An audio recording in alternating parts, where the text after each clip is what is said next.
Calcium மாத்திரை சாப்பிட்டா உங்க முட்டி வலி, முதுகு வலி எல்லாம் சரியானு சொல்லிப்பாங்களே. இதெல்லாம் நீங்க கேக்குறீங்க? என்கிட்டயும் சொன்னானுவலே. கால்சியம் டேப்லெட் சாப்பிட்றது தப்பு சொல்லல.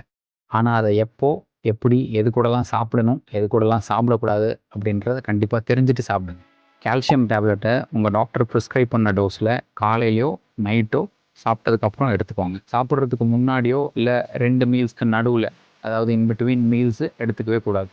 நெக்ஸ்ட்டு கால்சியம் டேப்லெட்ஸை எது கூடலாம் சாப்பிடக்கூடாதுன்றது தெரிஞ்சுக்கோங்க. High protein and fibre diet கூட கால்சியம் டேப்லெட் சாப்பிடக்கூடாது. அடுத்து சால்ட் ரிச் ஃபுட்ஸ், அதாவது சோடியம் கண்டென்ட் ஃபுட்டு கூட கால்சியம் டேப்லெட் சாப்பிடாதீங்க. அடுத்து காஃபி, டீ ஏதாவது குடிக்கிறீங்கன்னா அதுக்கப்புறம் கால்சியம் எடுத்துக்காதீங்க. லாஸ்ட்டு அயன் டேப்லெட்ஸ் ஏதாவது போடுறீங்க அப்படின்னா எடுத்துக்காதீங்க. அடுத்து கால்சியம் டேப்லெட்ஸை எது கூடலாம் சாப்பிடலாம் அப்படின்றத தெரிஞ்சுக்கோங்க. பனானா கூட எடுத்துக்கோங்க. அடுத்து சிட்ரஸ் ஃப்ரூட்ஸோட எடுத்துக்கோங்க. டெய்ரி ப்ராடக்ட்ஸோட எடுத்துக்கோங்க. இது எல்லாத்தோட முக்கியம் விட்டமின் டி. விட்டமின் டி அடிக்குவேட்டாக இருந்தால் மட்டும்தான் நம்ம எடுத்துக்கிற கால்சியம் கரெக்டாக அப்சர்வ் ஆகும். அந்த விட்டமின் டிக்கு சோர்ஸ் சன்லைட். கால்சியம் டேப்லெட் சாப்பிட்டா கிட்னி ஸ்டோன் வரும்னு சொல்லியிருப்பாங்களே, இது என்ன கதைன்னு அடுத்த வீடியோவில் பார்க்கலாம்.